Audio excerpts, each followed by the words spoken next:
Hey, it's Karina Reichman, and you are listening to Comes a Time with Oteil Burbridge and Mike Fenoya. If you're digging the podcast, do these guys a favor and review and subscribe. It means a lot. Be sure to follow the pod on social media, YouTube, and if you're joining for bonus episodes and exclusive content, go to patreon.com/comesatimepod and get on the bus. And now, here's Mike and Oteil. Hi. Hi, everybody. Welcome back to Comes a Time podcast. That is my friend Oteil. And that is my friend Mike. And boy, did he just have a great podcast. You want to tell him who was just on? Yeah. Did you have a good podcast too? Oh, baby. Yeah. We had. I'm not a football fan in the way that you are. So Ricky Williams is on the podcast today. And I'll take a minute, I guess, to kind of Miami Dolphin fan my whole life. Ricky Williams, amazing, just a record-breaking, iconic college football player, NFL star, came to the Dolphins. Such a breath of fresh air as a fan of the Dolphins for him to join the team. It was just like finally some enthusiasm, finally some hope. And he was just watching him was just like, it's like watching like a comet. It's like he knew 2 steps ahead of every move he was going to make, and it was just amazing. And he left football. And of course there was controversy and whatever, contracts and so on and so forth. But he was really special to me because he was like the first, man in like, one of the first, strong, athletic, tough guy to admit that he was taking Paxil for social anxiety disorder, and people thought he was weird because he'd have his helmet over his face when he was doing interviews and all that. And I kind of felt for him because apparently I need to go deep all the time. And there was this thing of kind of, I felt for him. And when he left and he went off on his path, it was sad to see him go as a football fan, but I was also like really happy and hopeful for him. And just to be able to, Oteil, I woke up this morning and I was like, what do I have to do today? Oh, Oteil Burbridge and I are going to interview Ricky Williams. I mean, life's pretty incredible.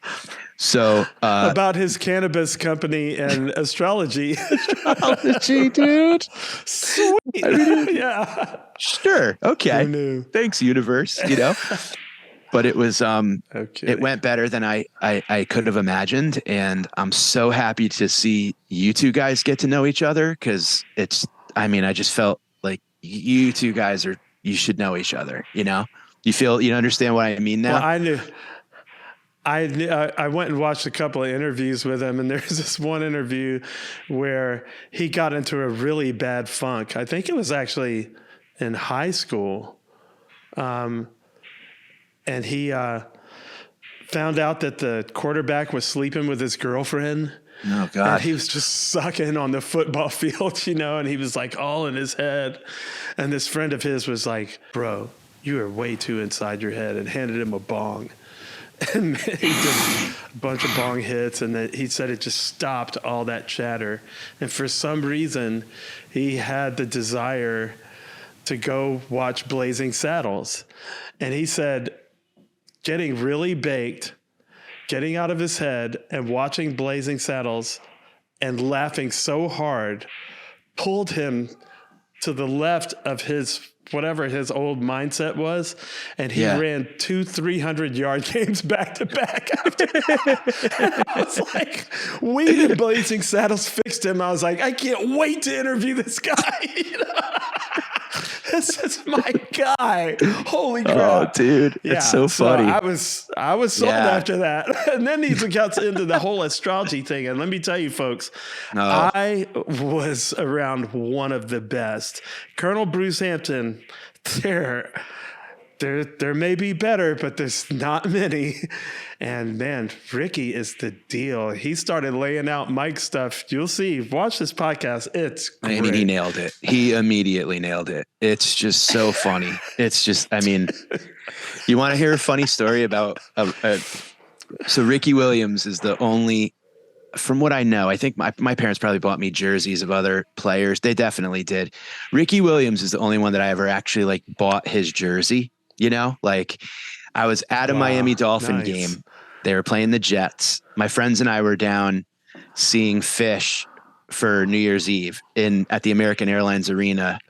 And it was the 28th, 29th, 30th, 31st, I think it was, you know, and then the Sunday came where it just so happened Jets were playing the Dolphins in Miami. Ricky Williams was going to be playing. It's my first time ever seeing him. So my buddy Dave and I go to Fish the night before, and then we go to Miami to the Dolphin game during the day. And then we're going to go see Fish at night, partying all night, having a great time. We pull into the parking lot with nothing. So we're tailgating with strangers and stuff. We're leaving the stadium.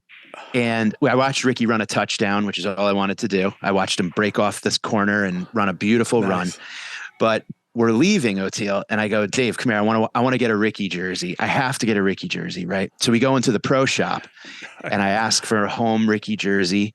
And there's this guy standing in the pro shop, and he clearly works at the stadium, right? Like he's got like a stadium shirt and like a almost like a, what do you call it? Like an apron type thing, you know, like, you know, where he would like do money exchange and stuff. Yeah.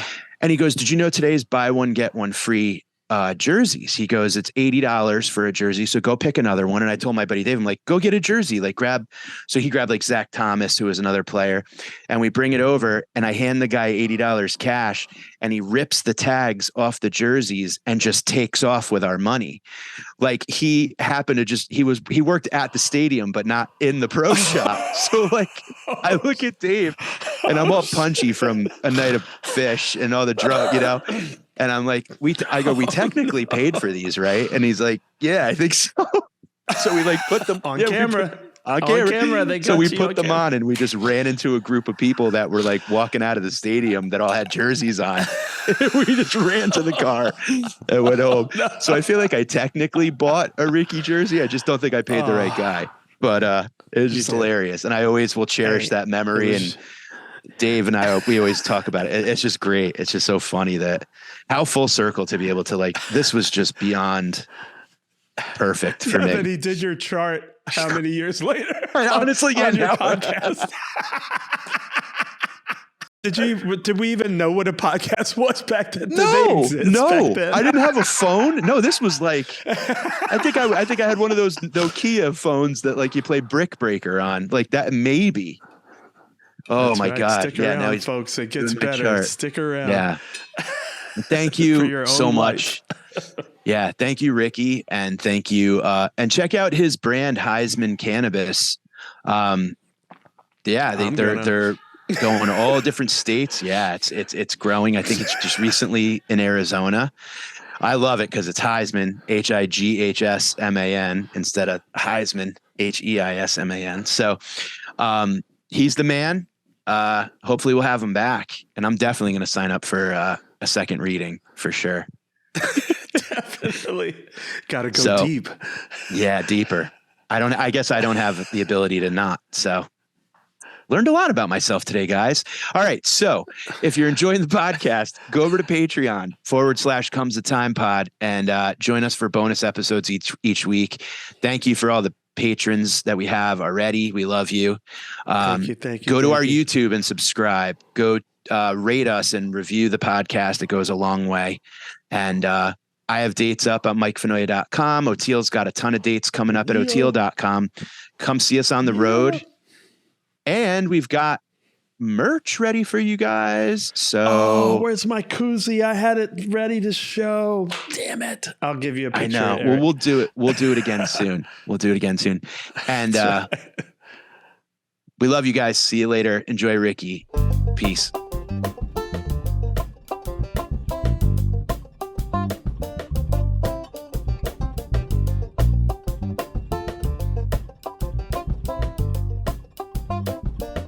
Ricky, great to have you, man. Thank you so much for joining us. We're stoked to have you here today. Yeah, it's good to be here. I was actually I'm in a music league, which is like a fantasy football of music league. And someone in my league told me that he 2 or 3 times a year comes and gets numerology readings with you. Astrology. Yeah. Astrology readings. Yeah. And he told me, he was like, dude, you got to say what's up for me and this and that. Andrew Barnett. Yeah. It's amazing. So that was such a neat, thing. Cause I definitely wanted to chat with you about that, but, so cool. So you have some regular clients that come back and do regular readings with you then. Yeah. Yeah. Those are my favorite because, like living a better life, one conversation can get you on the right track, but we all need support. And so the people that come back are the ones that receive the most benefit from our conversations. Yeah, absolutely. We have that conversation quite a bit. In fact, and while waiting for you, we were kind of talking about how all of us are experiencing such great highs, but all around us, there's so much, there's the inevitable life stuff, there's the cancer and the sickness and the depression and the world, and, we're just all talking kind of about gratitude and how lucky we are to have each other and, those outlets and support people that we really do need, It's important. So important. I mean, I think we're social creatures, and I think one of the reasons that the social gene has survived is because it helps us enjoy our lives. It helps us survive. It helps us thrive. And, playing football for so many years, it becomes obvious that you need other people. Football is the ultimate team sport. And if, even if the receiver on a running play doesn't do his job, the cornerback crashes in and hits me in the backfield. So to be successful, we gotta have the right people around us. Yeah. I always felt like kind of a lone wolf in high school, from about high school on. And in music, it is a team thing, but you also can play solo if you want to. I think it was having kids that taught me about the whole "it takes a village" thing, because it really does take a village. You don't have enough energy to match them. They can lap you like 3 times. And I was like, wow, it's not a cliche. Like, you need to outnumber them by like 2 people to do it. And it's made me be more social. It's given me a reason to be more social now, Yeah. Whereas I naturally tended to just kind of withdraw and isolate, One of the Such things, a strange thing to overcome. Yeah. it really is. And I think that's, as a lifelong football fan and all of that, Ricky, one of the things that I appreciated so much about you was you were one of the first tough guys to admit that you felt pain inside. And when you explained social anxiety disorder and when you started talking about it, I was kind of like, I heard it at the perfect time, like I needed to hear it when you were talking about it. And I felt empathy for you because I know you were kind of, I don't want to say ostracized, but if I felt bad that you had to do what you needed to do to be comfortable. And maybe that wasn't what the NFL or football fans at that time wanted from you, or, like maybe doing interviews with a helmet on, or, feeling like alone at times. And I guess I just wanted to ask you, while you were going through those times, did you have the resources to reach out to, or did you feel like in the beginning you kind of went through a lot of that alone? I don't know. Empathy is tricky because when we empathize with someone, we're actually doing it through the filter of our own feelings. And sometimes we feel things, or we have a response or reaction to things that other people don't actually experience. Good example is just football in general. I think it's easy to watch our favorite players on Sunday, but if we watched like what it takes for them to perform that way, we would feel sorry for them, the things that we had to go through. And so, part of being tough was just, it didn't even register to me that there was something, that pain was something that I needed to do something about, because typically as a football player, pain is such a part of what you do. You just take a couple of pills and to mask the pain, and you just keep moving. And it was just got to a point where, the pain reached a threshold behind what I could mask.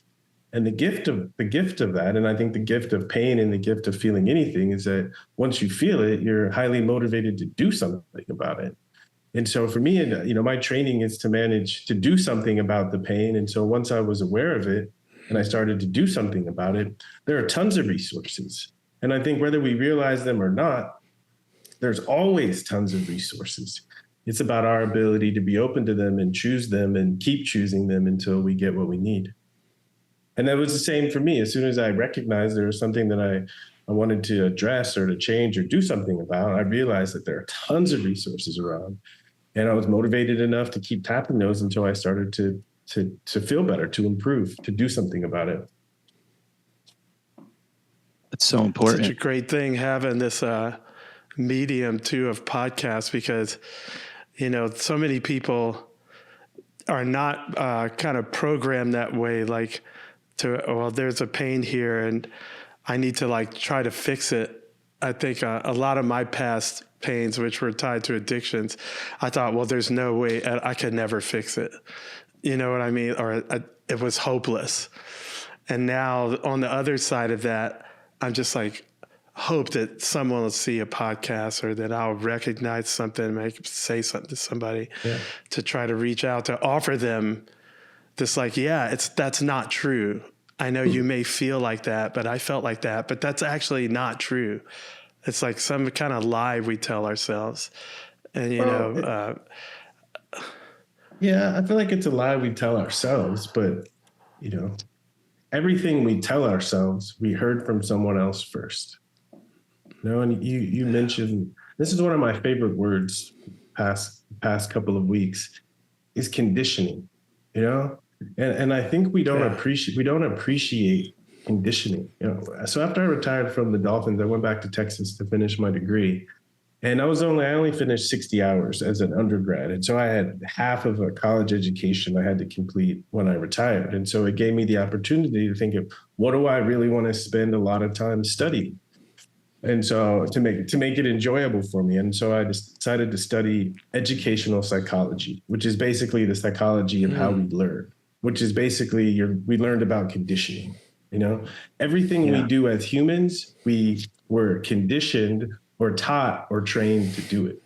Right? All of the thoughts we have that are human type thoughts, because what I mean by that is not that I can talk to animals, but just my sense is I don't ever see animals saying they have a bad hair day. That's very true. There are certain thoughts that are human thoughts, and the human thoughts that we take on that become habitual, we learn from someone. And I think as long as we have the appreciation that all of our behavior was learned, it empowers us to know that all of our behavior can be reconditioned or relearned.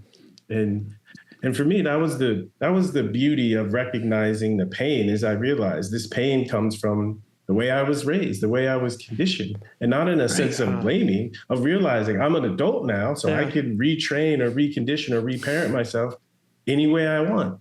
And from that perspective, you talk about resources, role models, right? I started to look at who are people that I truly respect, that I feel have something to offer. And I read their books, or I listened to them on podcasts, or watched documentaries. And I just surrounded myself with the kinds of ideas and thoughts that helped me recondition myself. Yeah, it's so incredible. And it's when you have that light bulb moment that it's like, I'm not tethered to this coaching that I dealt with, or I'm not tethered to this belief that I was, imprinted with.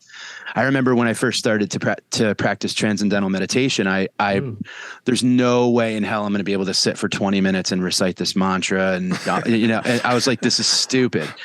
And then I'm like, who's telling me that it's stupid? Why am I hearing that I can't do this? And then when I finally was able to have that moment of transcendence and it worked, I was like, oh shit.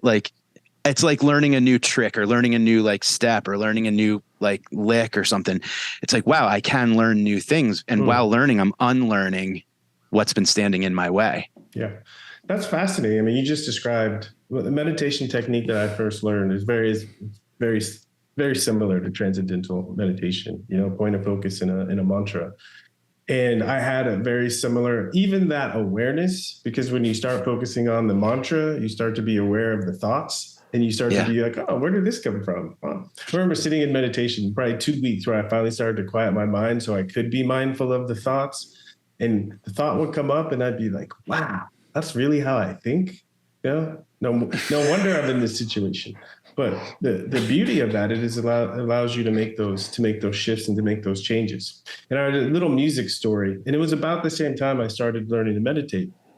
It's a really good friend of mine, a big time Texas alum, big music fan. So bought me my first guitar. And he gave me some lessons, and so I remember the first day I was really like into it, and I was trying to find the chords and my fingers were hurting and I was getting so frustrated, and I put the guitar down, pissed off, okay? Next day I was sitting there, I said, okay, I'll pick it up and try again. And there was some kind of magic where overnight my fingers, not completely, but my fingers 30% improved. They knew what to do. And I was like, wow, there's something like sacred about the learning process, that if you just put the effort in, eventually, we are these wonderful adaptation machines. If we just put the effort and urge our bodies, in which direction to adapt, the bodies will do it. Absolutely. It's really true, man. It's to almost miraculous levels. Sometimes you surprise yourself, But I always wonder, where do we get that thought, oh, this is stupid, me sitting here, or all the negative. It's so funny, when the amount of conditionings that we have is staggering, and it still comes at me on my birthday, I did a post that was like a gratitude post, and I'm just sitting there smiling as a selfie, and this guy writes, dude, you're legit rich. Why don't you get your teeth fixed? And I was like, wow, wow. Where does that even, you know what I mean? Yeah. It's just and now I'm answering the guy. I was like, what? I'm just it's so crazy the way, and it made me think about, one of the things I wanted to ask you about, I was watching an interview with you on YouTube, and you were talking about the difference between the way football fans treated you and people that are fans of what you're doing now. I just did this tour, and even after 8 years, this last tour, just something happened. It just went nuts. And people started treating me really differently, making me feel like I was an alien. And we talked about it on a podcast, and then I saw feedback where people were mad at me. You should just enjoy, the fact that you're blah, blah, blah. And I was like, nobody told me what this was going to be like, how is the fame thing for you? It's such it's a lot to process, Yeah. I guess for me, it clicked when I realized that when people are sharing their opinions about me, they're only telling me how, what they would do if they were in my position, Is that when people say something to you, they're not saying anything about me. They're just sharing their perspective. Cool. But how long did it take you to get, that couldn't have been something that was there all along though, right? Did it take you a while because you've had coaches your whole life and you've always been such a phenomenal athlete, whether it was baseball, whether it was football. But you've always had someone kind of faster, harder, run, there's been criticism in coaching in sports. Was that something that you think was did that prepare you for then that universal criticism, and that no matter how good you are, you're never good enough for everybody? Well, to me, the target wasn't ever to be good enough for other people. The target was just to be the best that I could be. And I had really good coaches early that made it clear. The thing about that's cool. Coaches are like preachers. Good coaches are preachers, And I grew up going to church, and you go to church, you hear the same general message over and over and over again. Eventually it gets in there. And coaches are full of one-liners. And I had a coach that said, you're never as good as they say, and you're never as bad as they say. And that just stuck. So every time I would see something, either way, I just would repeat that to myself, and the stress and the tension would just melt away because it would change my perspective.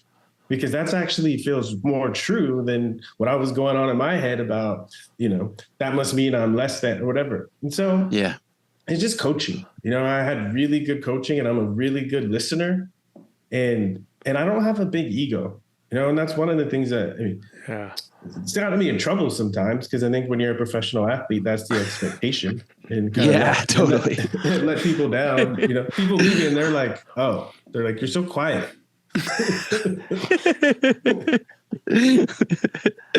Yeah, they think you're going to be fireworks like all the time. More of an asshole.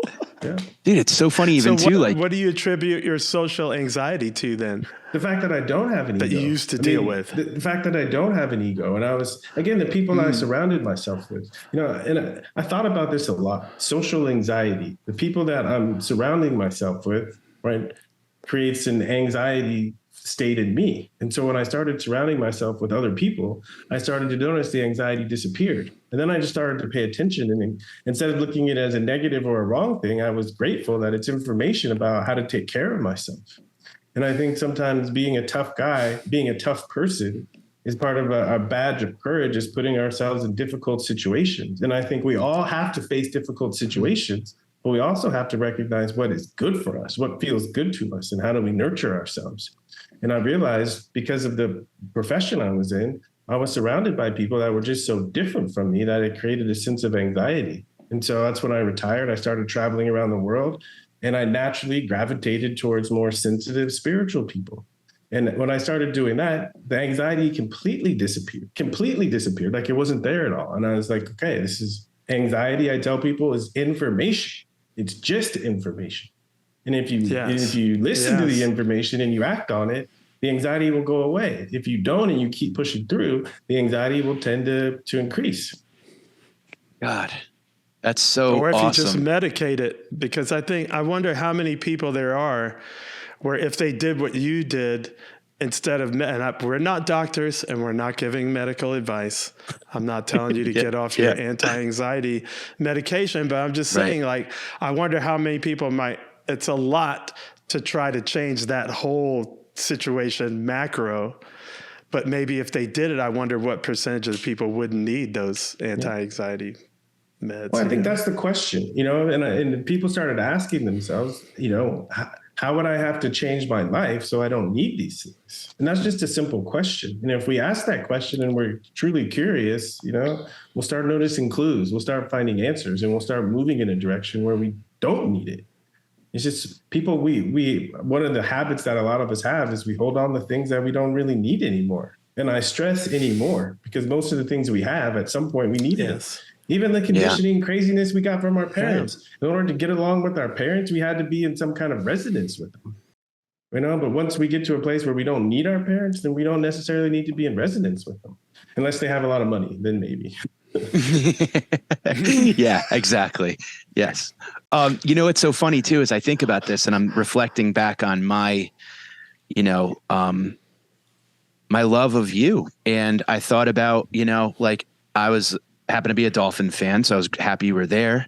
I was sad when you left, but I was also happy for you, because I went and spoke to a psychiatrist for the first time because I heard Paxil from you. I learned about it. And then I was like, literally, that was the first time I ever heard about like a grown man, like taking anxiety medication or anything like that. And it was someone who I looked like revered, as kind of like a superhero. And I was like, this is so cool that you were open about all of this in like the 90s when not a lot of folks were open about it, man, Yeah. Like not a lot of people talked about it. And it was just so cool to see you kind of like then to learn, about your journey and heading to Australia and heading all around the world. And you went and found more sensitive ground. Yeah. And I mean, it's just to watch your process and to watch the way that you handled these things is really incredible. And just kudos to you and congratulations really for like where you are now and how you're helping so many people, whether it's through cannabis or whether it's through having open conversations like this about mental health.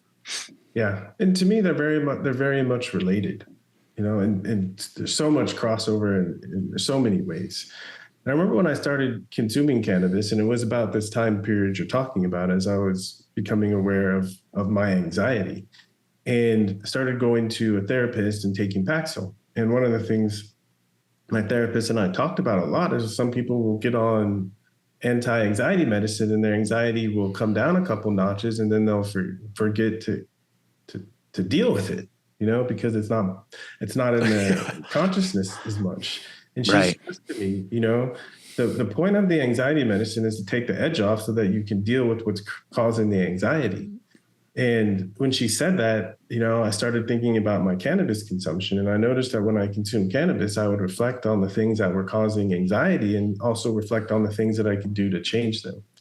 And as I was talking to her about it, I said, it feels like I'm giving myself like self-psychotherapy. And she started nodding her head, and like something clicked, And it was a gift for me, because all of the stories I had been told about cannabis, it was just bad, bad, bad, bad, bad. And for someone who I respected, someone older than me, more experienced than me, to sign off on my own internal experience that was considered taboo to the outside world, it really strengthened me to stay on my path and that I know something that I wasn't taught. And that was the greatest gift.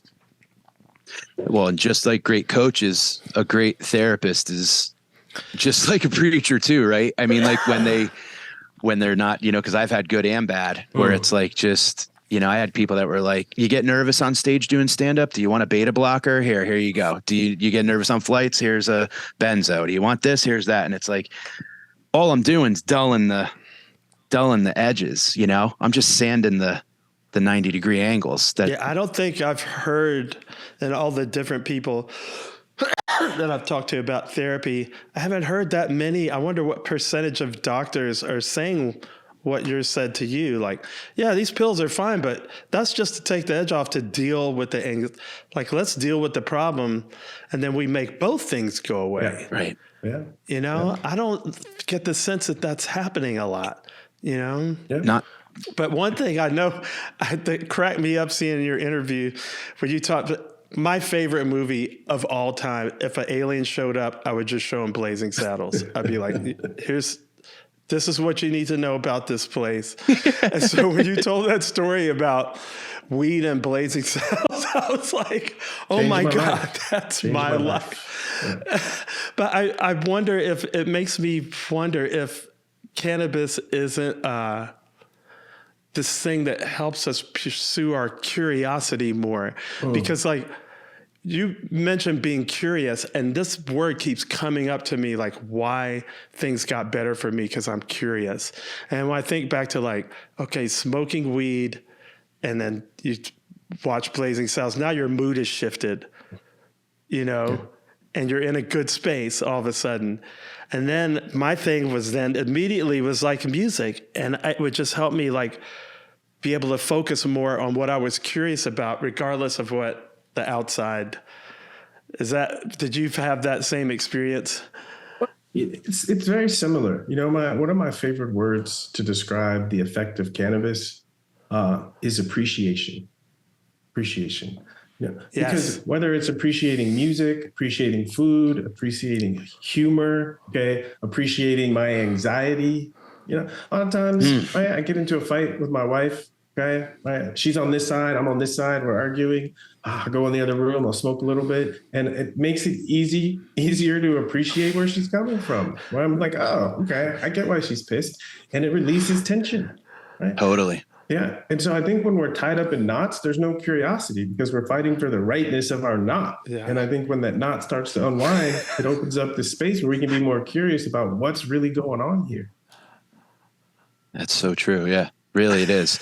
And appreciating anxiety too, I guess that's an interesting point, especially when it relates to cannabis, because, one too many hits or the wrong strain at the wrong time, and anxiety is like, hi, sit down. I'm going to deal a round of cards. Let's sit and chat. You got it. Yeah. And you just have to deal with it. Is everything. Yeah, absolutely. When you did your travel, when you hit the road and kind of went out to the east and everything, came back around, did you do a lot of that travel alone? I did all of it. alone. Well, I did When I went off on my own, I started alone, but as I went on my travels, I met people and we might take small trips together, but it was pretty much the whole time was solo travel. And how do you feel that was for, again, coming off that social, anxiety and all of that, and then to go be alone for so long? I mean, literally, like from Heisman to, college, Sports Illustrated, all of that, to alone in a tent by yourself. That parallel, that difference, was that, can you explain like maybe how that felt? Was there a lot of fear? Was there immediate relief, like all of the above? Yeah. I think part of the anxiety was I really, really appreciate my own company, and I find being around certain other people, right, when their thoughts are intruding on my thoughts, that it's not a pleasant experience. I love the way I look at things. I love my perspective, and sometimes having to share someone else's perspective, it was no fun. And so I love being by myself. And part of that has helped me realize I'm not an easy person to be around. My mind is constantly thinking about how to improve, how to get better. And some people like that, but most people, they don't. And so it's helped me understand who I tell my wife all the time, I say, I get it. If you got up one morning and we're like, I can't do this, I said, I promise you, no hard feelings. Understand. Ricky, that is so funny. But my proposal to my wife was like, now's your chance to leave.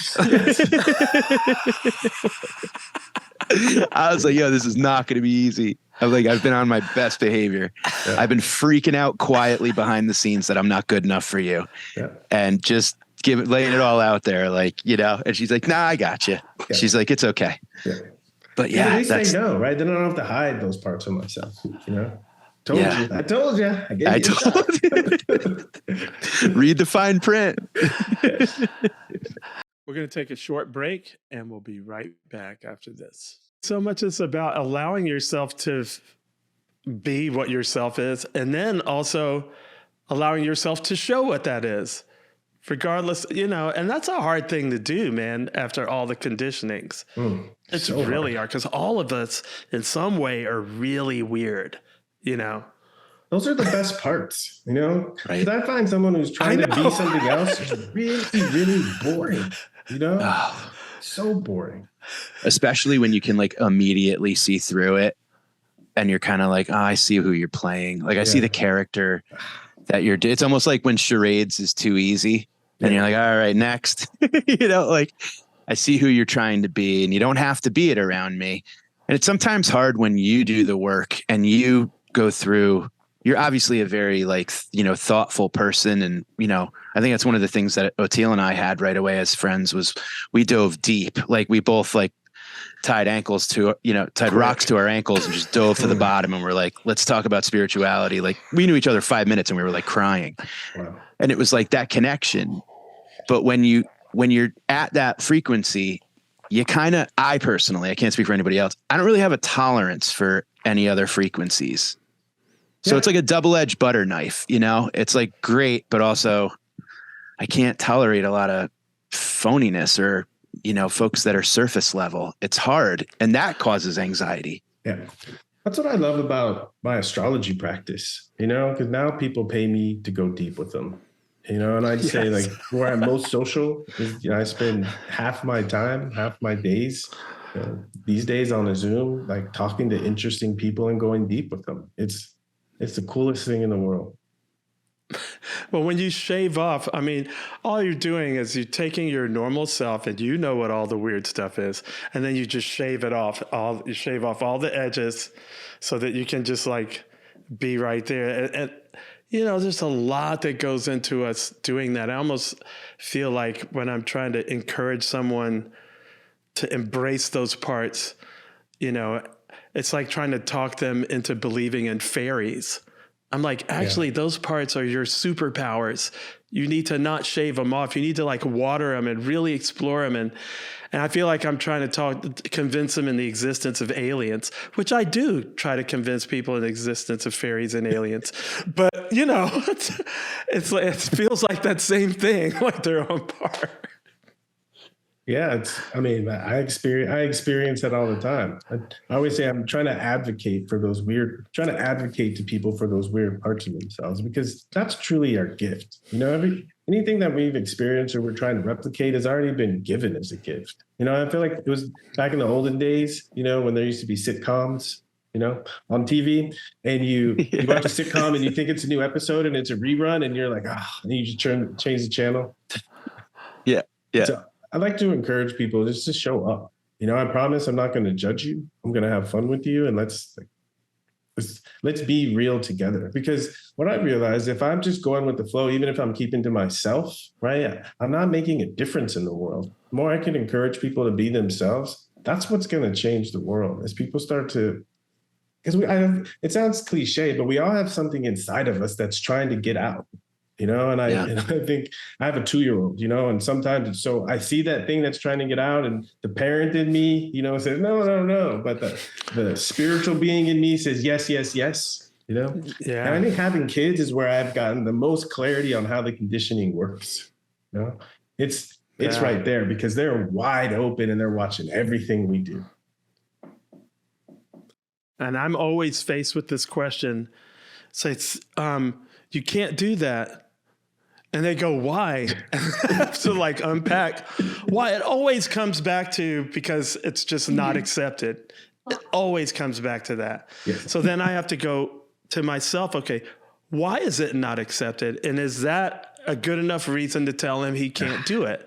Because he's going to ask me, like, he's a critical, and Kavi too, she's fine. And they have nailed me sometimes. I'm like, okay, actually, you're right. You can do it. Like, I love those moments. Yeah. You go, on second thought, go ahead. You can do that. Yeah. That's really and wild. Then they also called me out on stuff that I said they couldn't do, and then I did it. Yeah. They're ruthless, man. But they're consistent, and I'm glad for that. You know, it's another mirror that I get. So if I can figure out, now I just don't want to destroy their sense of wonder. Yeah. It's like, okay, you know what? Whatever. You can do that. Like, if you want to just get covered in dirt, I don't understand the wonder of that, but he's certainly feeling it. So, you know, what's the problem? My wife would be like, what's the problem? And I'm like, you're right. It's me. It's, you know, it's weird. Yeah, they're a gift. I feel like, you know, things that I didn't have, as I give them to my son, it's like I get them too. You know, the freedoms that I didn't have, the liberations I didn't have. It's been really probably one of the most healing things in my life. Yeah, that's really awesome. Yeah. That's never too so late cool. to have a happy childhood. That's one of our big sayings around here. So true. It's necessary. Right? Necessary. Well, because in a lot of cases. Well, a lot of us don't pick our childhood, right? I mean, you pick you could pick your career, you could pick your path, you could pick your workout or your food or whatever, but we don't pick the first chapter, right? So to be able to kind of go back and maybe like either rewrite that chapter or burn the book and start a new one or learn a whole new language to write it, like it's difficult, but once you do the work, you get addicted to the work, I feel. That's the work. So when I first started doing meditation, started doing yoga, my teacher she'd always use the term purify. And I'd look at her and say, I don't understand what you're talking about. And then I started getting into meditation, and those conditioned thoughts start to come in. And I was like, okay, I get it. You know, get all this, like you said, burn the book, get all this stuff out, right? And then surround myself with stuff that feels good to me. I think that's the gift. That I'm trying to tell, like, I talk to young people who are still so attached to their parents. You know, I have a 24-year-old daughter, you know, and she was complaining about me. I was like, listen, the gift of being an adult is you're free from your parents. Right. And hopefully the gift of the adults, of the parents when they're free of their adult kids, is that that we're free too. And I said, let's be friends. Let's learn to care and like about each other instead of putting expectations and obligations on each other. That's going to feel better for both of us. That's incredible. And as a child of parents, like we all are, I had a very heavy experience on a psychedelic little journey I went on, and I came out of it and I had the urge to call my mom. And I was just like, I'm just I just want to be friends with you. It's so funny to hear you say that from like a parent to I did the opposite, where I'm like, you don't even have to be my mom anymore. Like, I'm just excited to be your friend, Yeah. And it was like one of the best conversations we ever had. And I think it was just one of those things of being out of our own way. We had a conversation recently, Ricky, with a guest about just how like dust naturally starts to land and settle, even like on a mirror, on a window, whatever, and things get cloudy. But once you take the time to blow the dust off, it's like, oh, that is so vibrant, and that's so you could see so clear. And that's whether it's meditation or, cannabis or exercise or, whatever it may be. It gets you to that place where you can see through, you could blow the dust off, you know? Oh, I love that. I love that image. It's very powerful. Yeah, because there's so many ways to purify. Now I'm just like, I want them all working in tandem. You know what I mean? It's like, let's add another, because I ran away. Well, I didn't run away, but by isolating, musicians are on the road. And so you're just in your hotel room, you hit the bright lights, and then you're back into the cave thing. It's just a lot of isolation. And now I'm thinking, bike riding is a purifying way. Meditation's a purifying way. The playing music, actually, I kind of take that for granted, but the time with my kids, the that. And now I'm like, oh my God, how many more ways can I add? And then you're like in the moment. Now you're living. Yeah. Now you're seeking wonder. Now you're finding wonder. Now you're not just in your own head, but it's hard to break that cycle sometimes. And I think, cannabis was a big one for me that just stopped everything. Psychedelics is another way. Some people, if they're lucky, they get music or sports early. But then sometimes that's not enough, It's like, what do I do when I'm not playing music? Now the good feeling stops. Okay, what do I do then? Drink and smoke and get into trouble and chase girls around. All that. Yeah. The good stuff. Yeah. I mean, I know you got to do that for a while, but then, hopefully no, but right. At a certain point, you're like, okay, it's not working, Yeah. Hopefully that only lasts a little bit. Do you find yourself looking on your past self surprised? Because like I was always into astrology because my mom was into it. Yeah. I was always into wacky, weird metaphysical stuff because my mom was into it, and my older brother. Do you look back on your old self now and think, if I could talk to myself, younger self, and be like, yo, man, you should check out this astrology and this Ayurvedic? Like, I'm telling you, so the thing I've gotten into recently is coding. I launched an astrology app, and I know a lot of astrology, but I didn't know anything about code. And so I hired developers to build the app, and I realized this is not very efficient. They don't know any astrology. I don't know any code. So I started to teach myself the code. And I do think back and I say, if I was go back to my freshman self, I would have gotten me to study computer science. Because it's a deep passion, and I've always wanted to be artistic, meaning take something in my head and turn it into something creative that other people can vibe off of. And it wasn't until I learned to code that I have the ability to do that. And so it's been a huge gift. And definitely, I'd go back as early as I can, and I'd give astrology to my mom. My mom's biggest defense when I complain is, you didn't come with an instruction manual. Yeah. And knowing what I know about astrology, we actually do come with an instruction manual. You just gotta know how to read it. That's fantastic. Yeah. It might be an IKEA manual with just weird pictures of, like don't drop the baby. Exactly.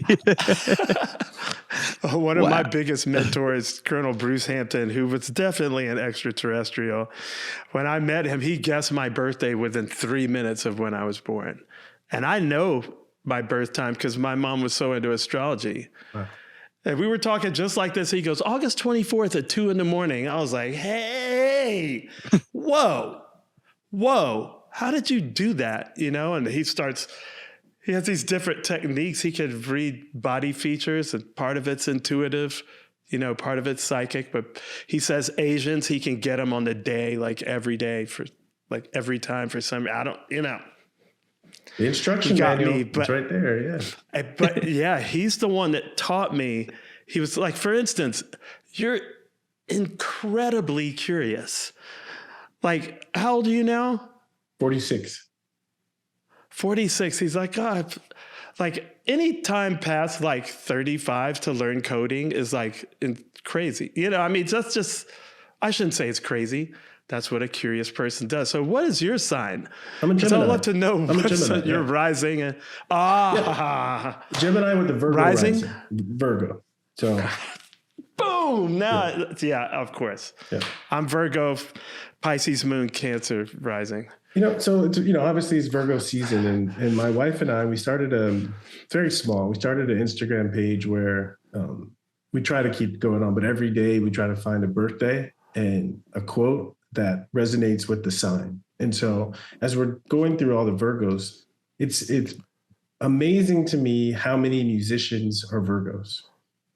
Yeah. Because when I think about Virgo, a lot of people say Virgo's a perfectionist. It's not. Virgo's about the process of moving towards perfection. Yeah. Libras are the perfectionists. Yeah. But Virgos enjoy that process of getting better, of training, getting better. Scales, Virgos are like, oh, yeah. And so to be really good at something, to be competent at something, okay, you have to go through that process of noticing where you can improve and then doing something about it. I think of the two, in my mind, two of like the greatest artists. I won't even call them musicians, artists, okay, who are Virgos, Beyonce and Michael Jackson. This idea of it's not good enough. I can be a little bit better. No, I can be a little bit better. I can be a little bit better. Okay? Beautiful. It's tough on the ego, right? If you don't get it, but when you learn to connect the ego to that process of noticing something that can get better and then doing something about it, you get your wings. You can soar. Yeah, it's an inch at a time. Yeah. It's like climbing, rock climbing. And you're just dealing with this. And then you look back, you're like, holy crap, I'm way up here. But you're right about Libra, because I thought about my brother was the last day of Virgo, so he was partially in Libra.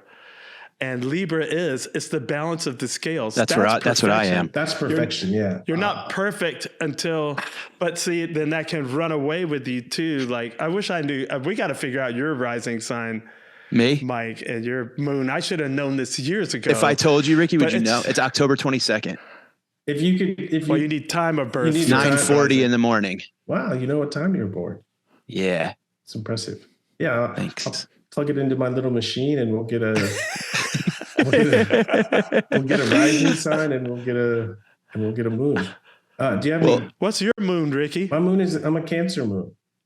Cancer moon. Oh, see, that's why we have so much that, yeah. What were you going to ask, Ricky? I was gonna say if we could guess. So October, when's your birthday? October 22nd. 22nd. What year? 1979. And you said 9:40 in the morning? Yeah. And where? New Haven, Connecticut. Oh, I was just up in Connecticut. My mother-in-law lives in Deep River. Oh, beautiful up there, isn't it? Yeah. Oh, especially this time of year. Man. Yeah. Yeah. Deep River's gorgeous. Mm-hmm. Yeah, it's up near Mystic. Toad's place. Yeah. Yes. Oh, nice. I got many memories in there. Me too. Yeah. So we have Scorpio. Got a record there. We got Scorpio rising with the Scorpio moon. I don't know. Okay, so tell me. I wish I'd known that last year. Just kidding. Thanks, buddy. So much. Really? Yeah. First thing that comes to my mind is like secrets. Secrets. And I want to say it as neutrally as possible, right? Because sometimes it's good to keep a secret. Okay. So one of the key words that I associate with Scorpio is intensity. Okay. Mm-hmm. And one of the things I associate with Libra, it's perfection, but it's also the scales balance. I think one of the main things for Libra is rapport, right? That we get along, right? Okay. And what I'll say to someone, There's the comedy. yeah. What I'll say to someone, well, part of the comedy actually comes from Scorpio, and I'll talk about that. So, part of getting along, okay, is appreciating what someone else likes, okay, and not doing anything to offend them. So if there's something about me that's going to be offensive to someone else, okay, and I'm not sure, it's probably good, at least in the beginning, to keep that a secret, if I want the other person to like me. And so I say, when two people first meet and they like each other, in order for the relationship to move along and develop, okay, they have to lie to each other. Okay. Hopefully they're little white lies, okay, that we overcome over time as we get to know each other more. But if we if we put all of who we are on the table too fast, I had a mentor, he said, you can't go too deep, but you can only go too fast. And in your chart, there's so much Scorpio, there's an extreme need to go deep.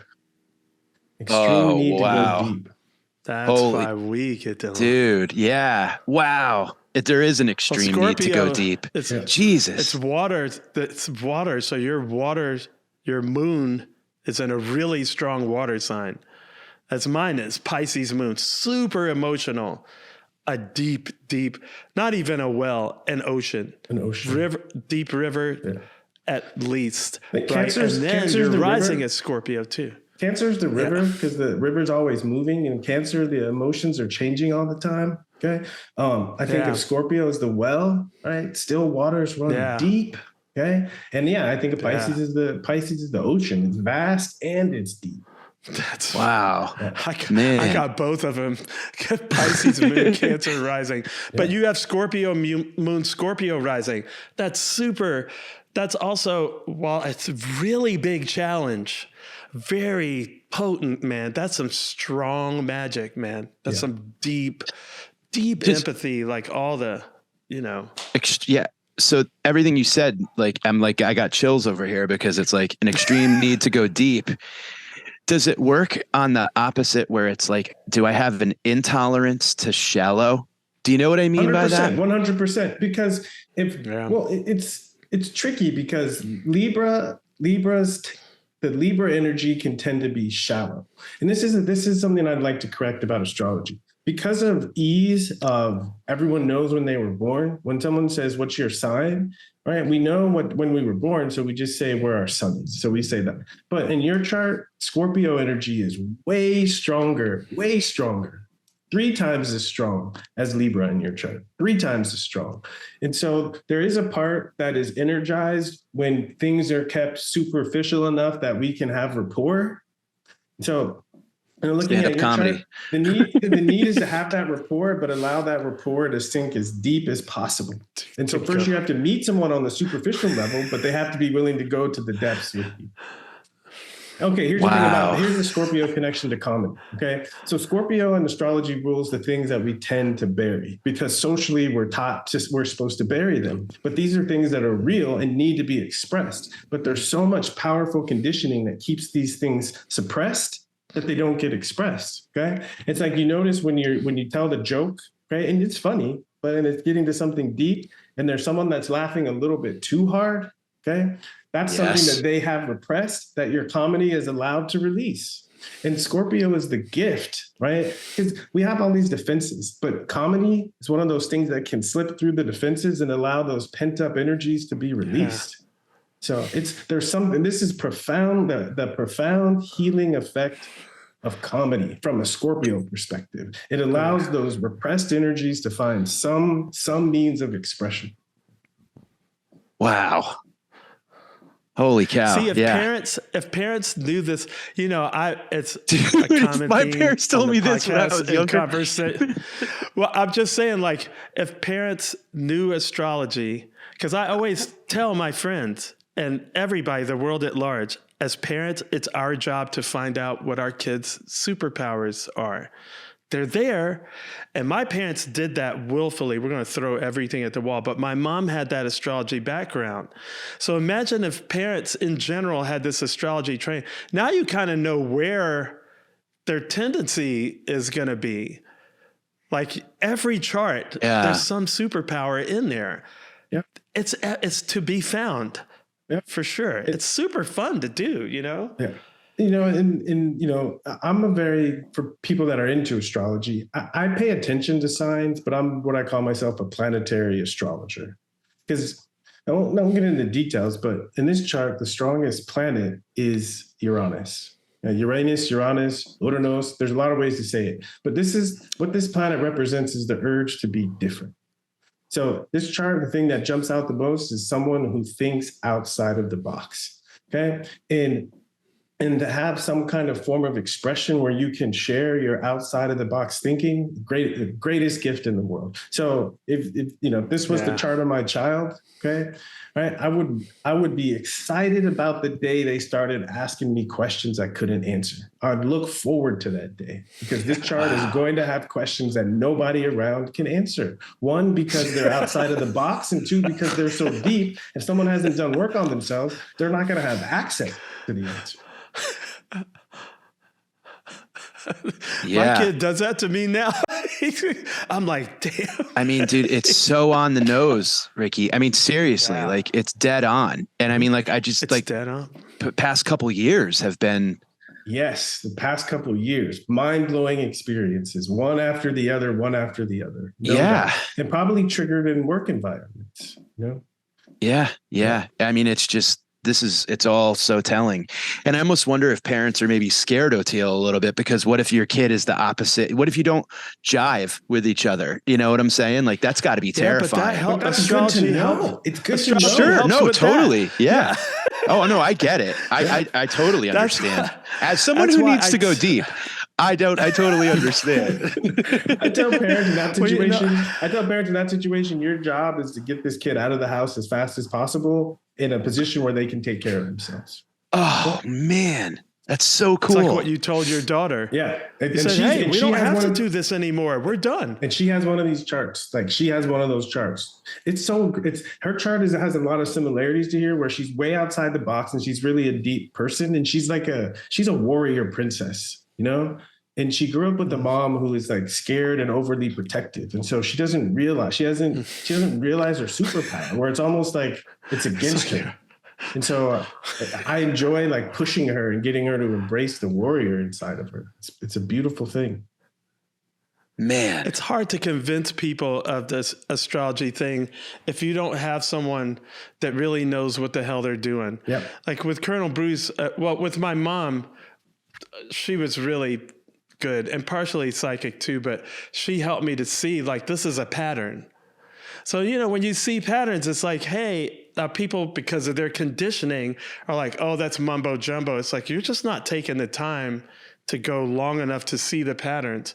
But when Bruce could just tell me everyone's tendencies, he would even tell me like, they're going to have a rough day or a rough week or whatever, because he knows how the cycles work. And so I don't have time or actually the knowledge really to explain it to people that don't want to get it. It's scary because if you've been conditioned to think the world is random and you start to realize it's not as random as you think, that's really, really scary. Yeah. And thinking you don't have choice, which you do still.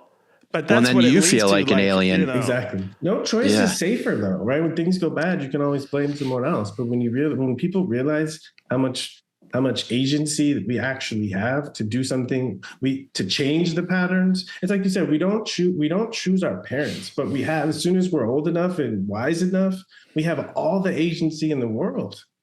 No, and so when I talk to people, I just try to empower them, like, you know, get to know yourself, and you have the ability to access all of your potential. It requires effort, it requires work, but so does everything else that's worth anything. Now, and try it. Like people judge before they try it. I'm like, would you just try it? I tell them like about visualizing stuff or believing you can have good stuff. And I'm like, man, when I like visualize now, I'm more and more specific. It's like, man, does it happen like boom? And so then I pass it on. I'm like, be more specific. I swear, just try it. But trying to get people to try it is something like the blocks, the conditioning is.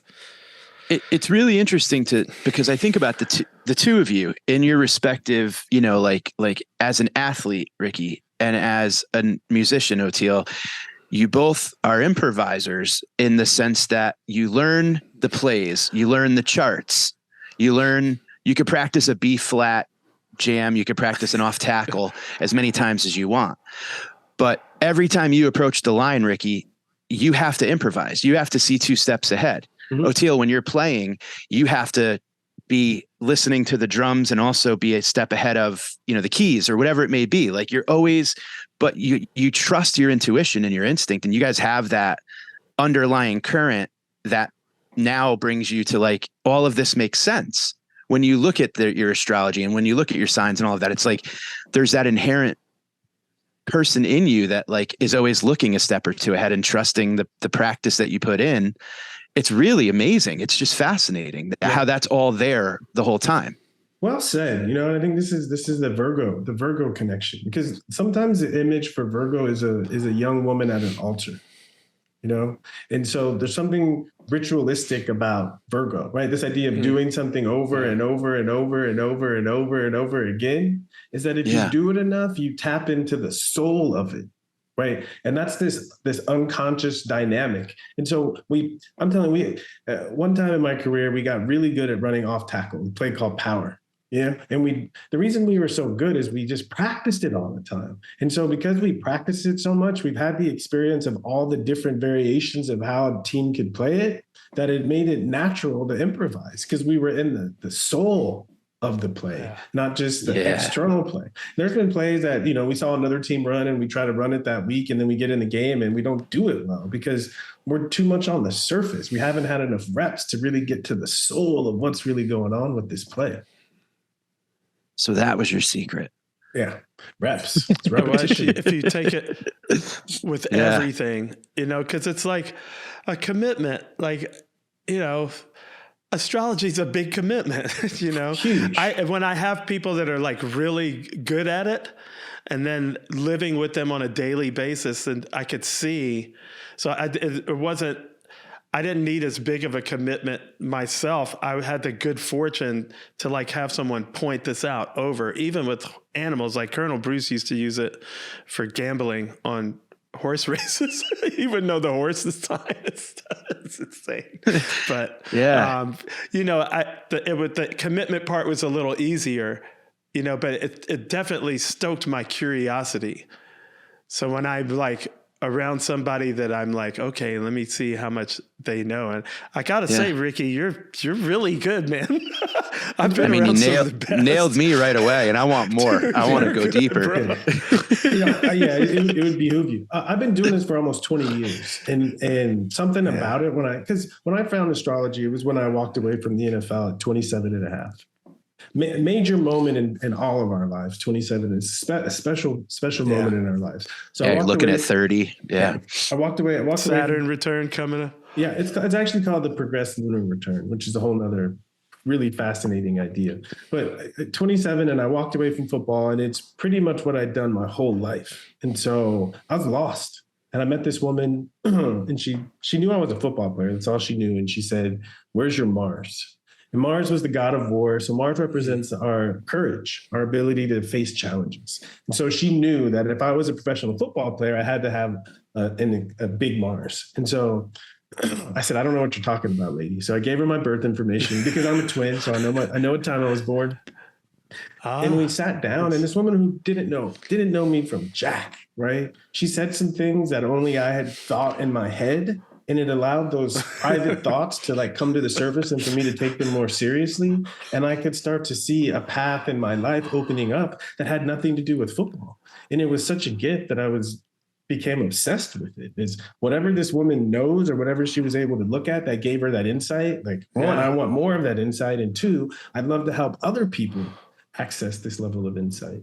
And so 18 years of like intensive study, and for the last 8 years, intensive practice. Wow. I should get an app to help me track the moon. Colonel Bruce he always knew what the moon was in for various reasons. It's Lila. What's Lila in the App Store. That's my app. That's Ricky's app. It does help you track the moon, and that's one of the features. I'm gonna get it. It's one of the features I put in because I call it self-care check-ins because the moon is. That's.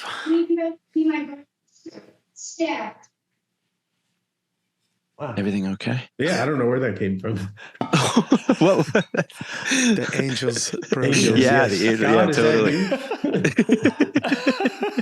It's a female voice. Well, it's funny yeah. you say that, though, because Colonel Bruce used to always tell me, he would be like, in a couple of days, it's going to start getting rough. Yeah. I was like, all right, what's the moon going into? And he would tell me, and for this reason, and I was like, thanks. This is so cool. I love when anomalous stuff happens. Yeah. I want to know, what did it say? It said something like, it sounds like a kid. So I'm guessing 10, 11-year-old. Let's see this time.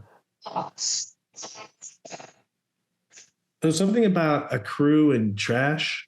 But I have no idea what it's related to or where it's coming from. Oh my God. Fantastic. Have you heard of those? Like, Colonel Bruce. A long time ago, they used to do this thing where they would turn on the radio, turn on a microphone or a radio or something to or I think you just turn on a recording device is what it is. Like, remember just leave it. Cassette records?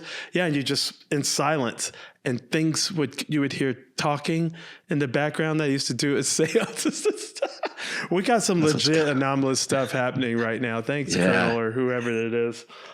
Ricky, I would love for Oteil, tell Ricky how Colonel Bruce moved on to the next world and how how he left Earth and all of this. You'll be blown away, Ricky. It's nuts. Please. I mean, this guy is such an ET. It was his 70th birthday party, and he had it at the Fox Theater. And everybody that he never was like super famous, but he was a huge influence on a lot of people that were famous. And so a lot of his proteges and people that just loved him and who he influenced all came together at this big concert at the Fox Theater in Atlanta. And I couldn't be there. I was in New Orleans. He was coming the next day. And he died on stage at that concert. And he looked at, I think it was Bobby T's right before, and it was the encore. And he looked at Bobby T's and he goes, well, it's time for me to go.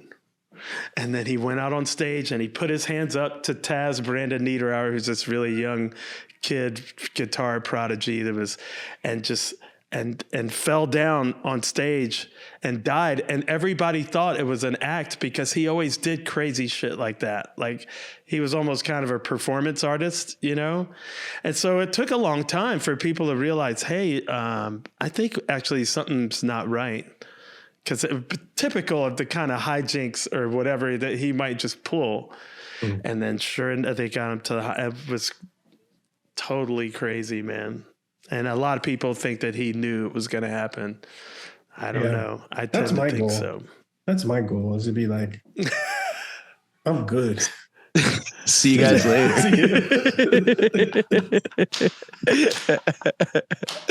Oh man, I want to be in bed with ice cream. I don't know if I want to be on stage, but I do want that. I would like to be able to call it right. Yeah. Tonight's the night. Yeah, imagine. Yeah. Oh my God, Ricky, I could. I mean, first of all, where can we get in touch about readings and where can people reach you if they'd like to sign up or schedule a call with you? Yeah. So my website where I take bookings is rickywilliams.life, LIFE. Okay. You can expect one from me coming soon. Okay. I got to know more. That nailed it. Like literally a minute and a half. And I'm like, Jesus, you just kind of like categorized like so much of my angst. Yeah, and my anxiety. There's so much. It's like, like a chart like yours, someone was put on this earth to, the way my teacher would say it is take huge steps towards enlightenment. That's a nice way to say it. But it's like there's certain things that you've been shown that unless you're on the path, you're not going to be able to understand or process. And so it's like experiences will come that literally shove you on the path. Yeah. God, so true. Yeah. Oh my God. Yeah. Okay. I'll be in touch in like 30 seconds because I'm going to set this up. Also, and we didn't even get to it, but your Heisman, I mean, congratulations on all the success with the cannabis line. Yeah. If you have time, I mean, we could keep going. Do you have a couple more minutes? I do. The reality is that actually we did get to it. I think so many people, when they launch a brand, at least my sense of it is like, how can I trick people into thinking we're cool? And for me, the deeper reality of a brand is that you shouldn't have to put on an act. It's just something is so authentic and real that people can recognize it. And so it's just the way I've lived my life of always striving to be a better person, always striving to be myself. And for me, a big tool on that process, among other things, has been cannabis. And so it's like anyone who resonates with that and wants more, whether they've used cannabis, maybe not in this way, or they haven't, right? The brand is really an invitation to check out and see what I'm talking about. Amazing. That's really cool. We're going to check that out too. Yeah. For sure. And it's so great watching you, you really got into coding, you got into growing. Like you go down and check out the plants and you know what you're looking for and you know what you want. And you could tell it's like, no matter what you did. And that's what I loved about you as a player was like just the passion. Like you went through the line like no one else. And once you broke through, you put it into somehow like a sixth gear, like no one else. And it's just, and to watch all of this happen, it just like from a fan from the start, man, I'm just so happy for you. And it's truly, truly an honor to chat with you about stuff that's so important for people to hear, Yeah. What a great hour. I try to make the most of my days of my life. And I feel like this time spent huge benefit. So thank you for the questions, the openness, the conversation. It's been wonderful. Yeah, thank you, man. What time were you born? Because I want to do your chart. Yeah. Does your own chart blow you away? Do you go, oh, that makes it did when I first started. That's what really caught me. It was in my chart. I talked about that when I turned 27 and I walked away from the NFL. It was a mystery to me. And then I started learning astrology and I saw what my chart looked like on that day. And I was like, oh, wow. So May 21st, 1977 at 1:57 p.m. in San Diego, California. Wow. Oh, wow. I was born at 1:57 a.m. Oh. That's great. But we got it on tape. I'm glad I have a friend that is really, really good at this stuff. And she was trained by Colonel Bruce. Do you put your own chart online, the analysis of your own chart up anywhere? It's on astro.com. So astro.com is a resource, an astrology resource, and there's a lot of charts with accurate birth time on there. And so I wrote an email and said, hey, put my chart up there. And I said, it's verified by my birth certificate. So it's good stuff. Good. Well, I tell you what, man, I can't wait to look at it because you are an incredible mind. I love someone so curious. That just is the best thing ever. Amen to that. We'd love to have you back anytime you'd like to come hang and chat for another hour with us. So we'll be in touch. Yeah, that'd be wonderful.